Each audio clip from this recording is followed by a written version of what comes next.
Mr. Roy, you're recognized. I thank the chairwoman. Mr. Fry, my recollection is that in the administration under President Obama, there was a significant number of unaccompanied alien children that were being known at that time to ride on top of train cars and otherwise be in danger as a result of pressures and people moving unaccompanied alien children into the United States for a variety of reasons. Is that your recollection as well? Yes, sir. And there was actually an escalation in the number of unaccompanied children that surged during the Obama administration, and it's continued even under Biden.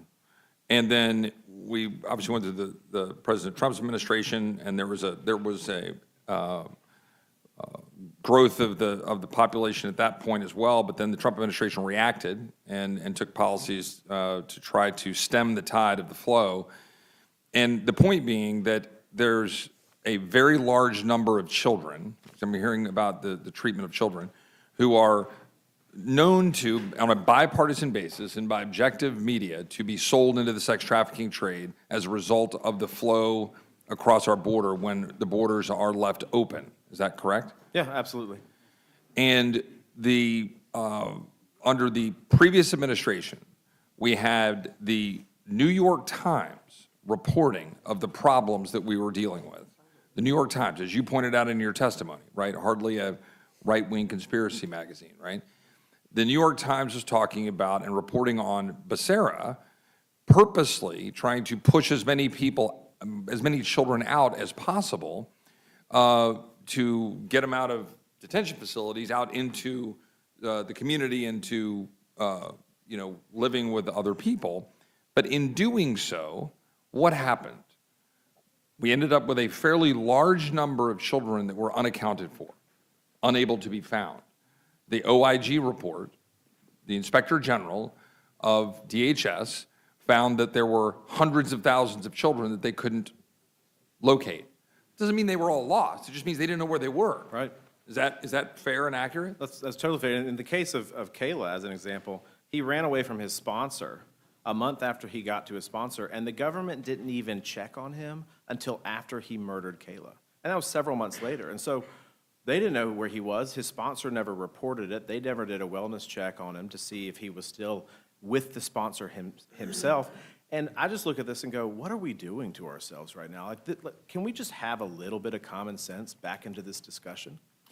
And we were talking about somewhere in the order of 400 and something thousand unaccompanied alien children during the Biden-Mayorkas regime, correct? That's correct, 465,000. And I remember when we were debating H.R. 2, and we were debating H.R. 2 in the Rules Committee, we were debating H.R. 2 in the Judiciary Committee, and we were being told, under no uncertain terms, that the only way to stem the tide and the flow of individuals into the United States and what was happening with respect to unaccompanied alien children and people generally was that we had to have comprehensive immigration reform. And it was supposed to be, of course, the bill that the Senate was putting forward, right? Remember that? It was always, this is the only possible way that we can stop this. Oh, yeah, I remember. Okay, did we pass that? No, we did not. Right. And what has happened in the last 11 months? I think it's like the president said when he addressed the country when he first came in, you don't need a new law, you just needed a new president. Now, to the point of the law, this law, as well as laws like H.R. 2 and generally, why do we need these laws if at the moment we have a responsible administration that is stopping the flow at the border, working to identify children, as Tom Homan and the president have repeatedly said, trying and actually successfully locating the children because it's a now priority to find them? Why, though, do we need this law? Why would we need laws like H.R. 2 going forward? Is it not, and then I'll let the gentleman respond, is it not to prevent the kinds of abuses of parole, asylum, the use of unaccompanied alien children as effectively political shields in the future? Is it not to be able to make sure that Kayla Hamilton is not, a future Kayla Hamilton is not murdered so that his wonderful mother who came and testified in Judiciary committees, I'm sure some of my friends in Judiciary remember, when she lost her daughter because of this, that we would avoid that in the future, that we would put provisions in place to ensure that we can protect against this in future abuses. No, I think that's exactly why we should close some of these loopholes. If you look at this, for instance, children were released to sponsors without even background checks being completed. So we sent children, unaccompanied alien children, to sponsors when we have not even ascertained if they have a problem with the sexual registry, their FBI background check.